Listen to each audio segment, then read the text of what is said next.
I never expected my own sister to betray me like this. Looking back, maybe I should have seen it coming.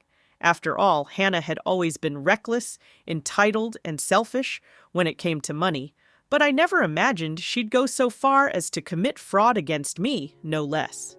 Hannah is 3 years younger than me, and growing up, she was the golden child. Our parents adored her, constantly brushing off her irresponsibility as youthful energy. If she forgot to do her homework, they excused it. If she borrowed things and never returned them, they called her forgetful. Meanwhile, I had to be the responsible one, the older sister who never asked for anything, who studied hard, and who made sure she was self-sufficient from the moment I turned 18. While I was putting myself through college with scholarships and part-time jobs, Hannah was partying her way through life. She barely graduated high school and spent years bouncing between short-lived retail jobs, living off our parents' dwindling patience. I didn't pay much attention to her antics, especially after I landed a solid job in finance. I focused on my career, bought my own apartment by the time I was 26, and built the kind of financial security I had always dreamed of. But Hannah, she coasted. She eventually met Brian, who, somehow, was even worse than her. He was charming in that used car salesman kind of way, always boasting about big plans and the next big thing, none of which ever panned out. He jumped from one half-baked business idea to another, leaving behind a trail of unpaid debts and bitter former friends. When Hannah and Brian got engaged, my parents were ecstatic. They had long given up on hoping she'd turn her life around, and I think they just wanted to see her settled. The wedding planning was a mess, filled with extravagant ideas they couldn't afford. My parents covered most of the expenses, stretching their retirement savings thinner than they should have. I refused to contribute, not because I didn't care, but because I knew Hannah. If I gave her money, she'd see it as an open invitation to take more. Despite my distance, I was still expected to be the supportive big sister. I showed up at the wedding, smiled for the pictures, and even bit my tongue when Hannah made a few passive-aggressive comments about how lucky I was to have so much money. She loved to joke about it. She'd call me Miss Wall Street, even though I wasn't remotely that rich. I just made smart choices and didn't throw my money away. I should have known she'd been watching me closely, taking mental notes on my financial habits, not with admiration, but with something far more sinister in mind. A few weeks after the wedding, Hannah and Brian jetted off on what they called their dream honeymoon, a 3-week stay at a 5-star luxury resort in the Maldives. I remember raising an eyebrow when I saw their social media posts. They were lounging in overwater bungalows, sipping cocktails, taking yacht excursions, and dining at Michelin-starred restaurants. I wasn't the only one surprised. Mutual friends asked me if I had chipped in for their honeymoon. I laughed. "Are you kidding? I wouldn't waste my money on that." But something nagged at me. Hannah and Brian were always struggling for cash. Just a month before the wedding, she had whined about how expensive flights were and how they might have to settle for something boring like a road trip instead. So how the hell did they suddenly afford this luxury escape? I brushed it off at first. Maybe Brian had finally managed to get a loan, or they'd maxed out a dozen credit cards. Not my problem. But my problem arrived soon enough when I checked my mail and found a notice from a bank I didn't recognize. It was an overdue payment warning, a loan under my name. I blinked, rereading the letter 3 times, my stomach twisting into knots. It had my full name, my social security number, and even an address I used years ago. The amount? A staggering $25,000. It didn't take long for the panic to settle in. Something was very, very wrong. I sat at my kitchen table, the overdue payment notice trembling in my hands. A $25,000 loan under my name. My mind raced, trying to process the impossibility of it. I had never applied for a loan from this bank. I had excellent credit, a carefully managed portfolio, and no outstanding debts aside from my mortgage. So how the hell was this real? I logged into my financial accounts, checking everything. My credit cards were fine. My checking and savings accounts were untouched, but when I pulled up my credit report, my stomach dropped. There it was, a personal loan taken out just 2 months ago. My name, my information, my signature, except it wasn't mine. Someone had stolen my identity. A cold sweat broke out over my skin as I stared at the forged signature. It was close, but not quite right. The loops were too exaggerated, the pressure too heavy. Whoever had done this knew my handwriting, but wasn't perfect at imitating it. And then it hit me. Hannah. It felt ridiculous at first. Fraud? Identity theft? Even she wouldn't be that stupid. But as soon as the thought entered my mind, everything started clicking into place. The expensive honeymoon, the sudden luxury, the smug way she had laughed at the wedding, saying, "You've got so much money, you wouldn't even notice if some went missing." Oh my God. I grabbed my phone and dialed her number with shaking fingers. She didn't pick up. I called again. Voicemail. I took a deep breath, trying to steady myself. If she had done this, I needed proof. I wasn't going to accuse her blindly. So I got to work. I called the bank first, pretending I was inquiring about my own loan. The representative asked a few security questions. Questions Hannah must have known the answers to, because the account had been verified in my name. "Can I ask how this loan was approved?" I kept my voice calm, professional. "Of course, ma'am," the rep said. The application was submitted online, but the final verification was completed via an in-person visit at our downtown branch. In person? My pulse spiked. Was there an ID provided? Yes, a driver's license was presented, as well as a signed contract. I clenched my jaw. Hannah must have used an old ID of mine or doctored a fake. She had enough access to my documents growing up. God only knew what she still had. I thanked the rep and hung up, my heart hammering. My next step was checking Hannah's social media. Scrolling through her honeymoon pictures, I found the exact date they had left. And, wouldn't you know it, just 2 days before their trip, she had posted a photo of herself downtown with the caption, "Errands before paradise." I zoomed in on the image. Behind her, in the reflection of a glass door, was the bank's logo. That was all the confirmation I needed. The anger that surged through me was white hot, my hands trembling as I clenched my phone. She had actually done it. She had stolen my identity, forged my name, and taken out a massive loan, fully expecting that I'd never notice. My parents had always coddled her, always dismissed her behavior as Hannah being Hannah. But this was criminal. This was her crossing a line that could not be ignored. I wasn't just going to confront her, I was going to burn her world down. I grabbed my keys and headed for my car. If she thought she could get away with this, she was about to learn just how wrong she was. I drove to my parents' house, my grip so tight on the steering wheel that my knuckles turned white. The anger simmering beneath my skin was almost suffocating, but I forced myself to breathe.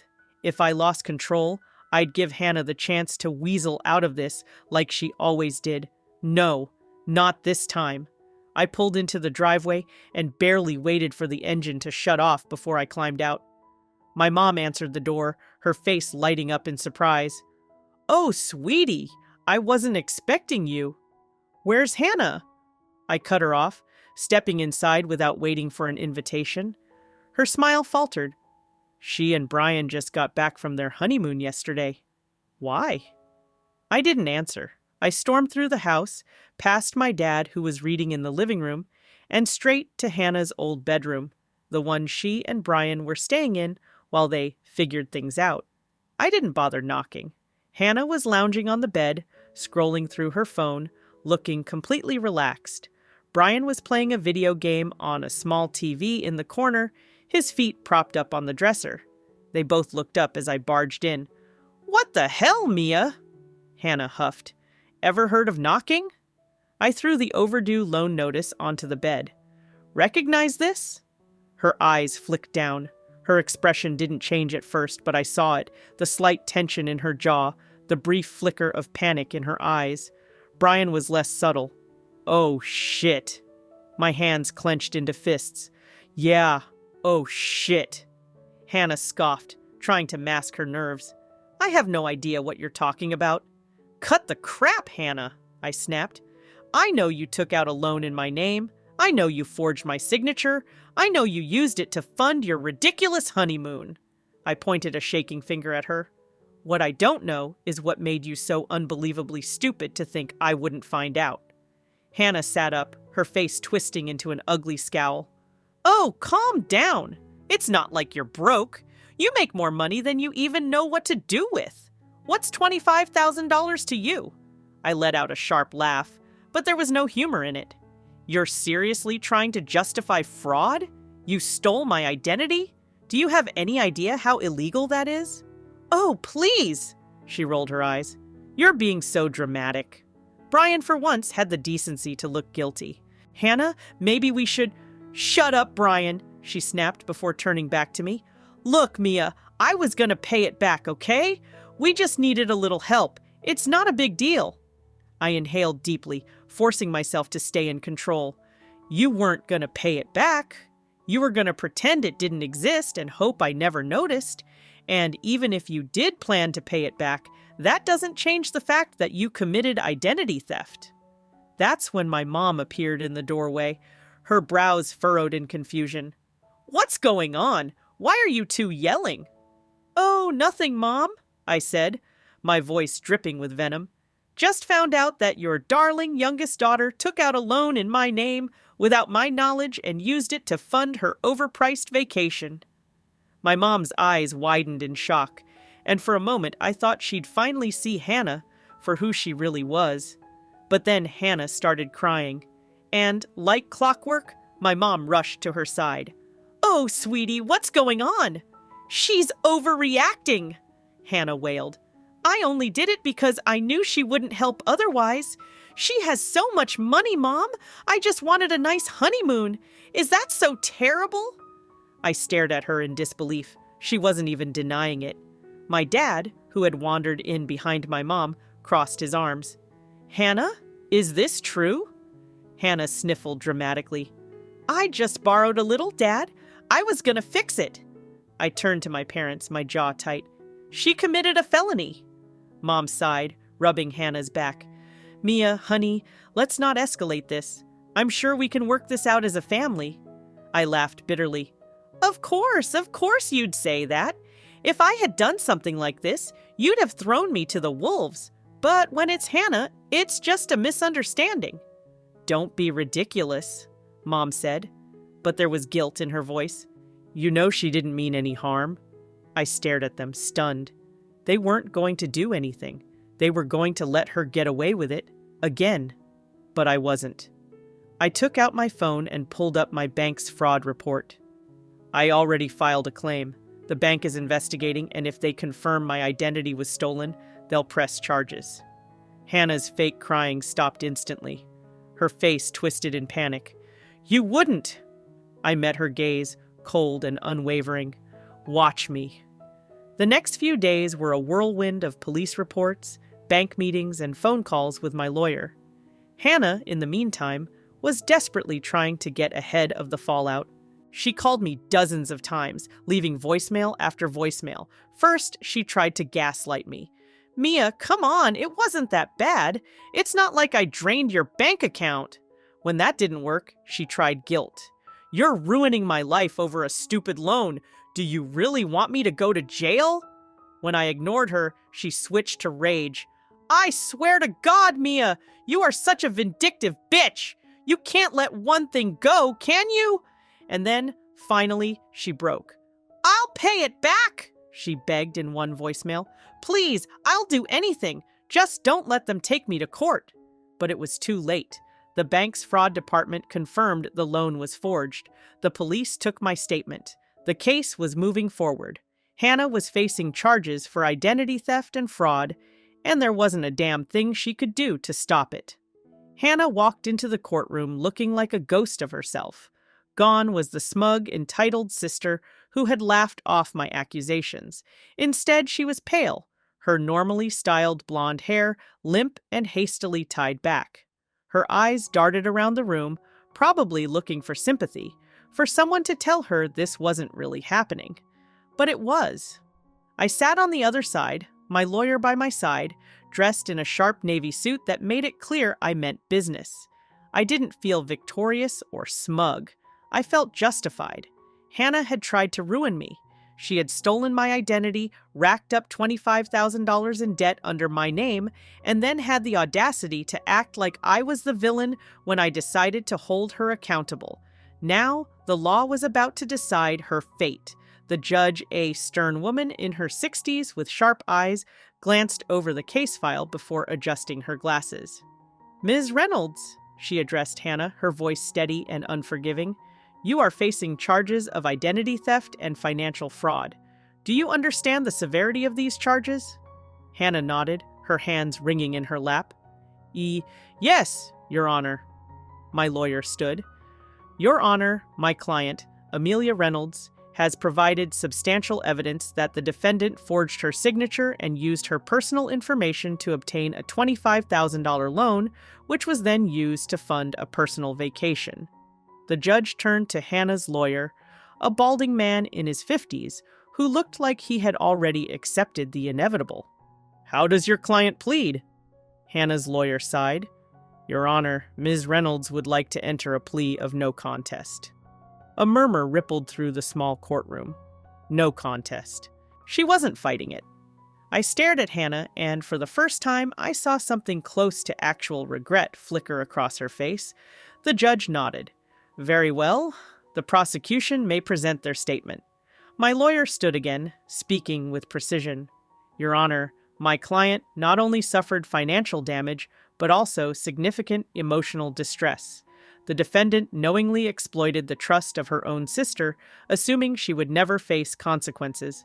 Furthermore, Ms. Reynolds had to spend time and resources clearing her name and ensuring her financial stability remained intact." The judge turned to me. "Ms. Reynolds, would you like to make a statement?" I stood, my heart pounding but my voice steady. "Yes, Your Honor." I took a deep breath. "For years, my sister has taken advantage of my generosity. She has borrowed money without returning it, assumed she was entitled to things she never worked for, and manipulated people into feeling sorry for her. But this time, she didn't just inconvenience me. She stole from me. She betrayed me. I worked hard to build my financial stability, to ensure I wouldn't struggle the way others in our family have. My sister saw that as an opportunity not to improve herself, but to take from me. She assumed I wouldn't notice, and when I did, she assumed I wouldn't fight back. She was wrong." Hannah had tears in her eyes. "Good," I continued. "I'm not here for revenge. I'm here for accountability, because if I let this slide, she'd do it again to me, to someone else, and I won't let that happen." I sat down, ignoring the heavy silence that followed. The judge folded her hands. "I appreciate your words, Ms. Reynolds." She then turned to Hannah. "Ms. Reynolds, identity theft is not a minor offense. Your actions have had real consequences. You violated not only the law, but the trust of your own family. Given your plea and the evidence provided, I am sentencing you to 5 years probation, mandatory financial restitution to the victim, and 200 hours of community service." Hannah let out a shaky breath, relief evident on her face, probably because she realized she wasn't going to jail. But the judge wasn't finished. "Additionally," she continued, "failure to make regular payments toward restitution will result in immediate jail time. Do I make myself clear?" "Yes, Your Honor," Hannah whispered. The gavel banged. "Court is adjourned." It was over. I stood, exhaling sharply as my lawyer shook my hand. "You did well," he said. "This could have been much worse for her." I nodded, my gaze locked on Hannah, who sat frozen in her chair. She knew it too. As I turned to leave, she suddenly called out, "Mia, wait!" I stopped, but didn't turn around. "What?" "I'm sorry," she said, her voice barely above a whisper. "I really am." I closed my eyes for a moment, then finally looked at her. She was crying, for real this time. And for the first time, I didn't feel anger. I didn't feel pity. I just felt done. "You're only sorry because you got caught," I said quietly. "And honestly, Hannah, that's not my problem anymore." Then I walked away, leaving her to face the mess she had made. In the weeks after the trial, my life slowly returned to normal. Well, almost. Hannah's name was still attached to my financial records, and while the court ruled in my favor, I had to go through the tedious process of fully clearing my credit. Banks, lenders, and fraud departments don't operate on emotion. They operate on paperwork, and I had to submit document after document proving I wasn't the one who had taken out that damn loan. It was exhausting, but every phone call, every form, every sigh of frustration was a reminder of why I had done this in the first place. Meanwhile, Hannah was dealing with her own reality. She had to start paying back every cent of the loan, which meant the lavish life she had imagined for herself as a newlywed had turned into a nightmare of budgeting and penny pinching. From what I heard through our parents, Brian wasn't taking it well. He had married her thinking she was carefree, fun, and resourceful. But now that resourcefulness had landed her with a criminal record, a financial restitution plan, and a strict probation officer monitoring her every move. And Brian? He bailed. Just 3 months after the trial, he filed for divorce. I wasn't surprised. A man like him, who had spent his life jumping from one scheme to another, wasn't going to stick around when things got difficult. Hannah was devastated. She called me once, and for whatever reason, I picked up. "I lost everything," she sobbed into the phone. "Brian left. I have no money. Mom and Dad are mad at me. I don't know what to do." I listened, but I felt nothing. Maybe a part of me had hoped she'd learned something from this, that facing consequences would finally force her to grow up. But she wasn't calling to take responsibility. She was calling because she wanted me to fix it, just like always. "I don't know what to tell you, Hannah," I said flatly. "You did this to yourself." She let out a broken laugh, sniffling. "God, you're so heartless, Mia." I almost laughed myself. Heartless? No. I was just done being her safety net. She kept crying, and I let her. And then, finally, she whispered, "I really thought you'd forgive me." I didn't answer right away. Instead, I thought about all the years I had spent letting things slide. The borrowed money that was never returned, the manipulation, the gaslighting, the way she had always known that no matter what she did, someone, me, my parents, Brian, would be there to catch her when she fell. Not anymore. "I don't hate you, Hannah," I said finally, "but I don't trust you, and I don't want you in my life." Silence. Then, after a long pause, she let out a sharp breath. "Fine, whatever. I don't need you anyway." And that was the last time we ever spoke. A year passed.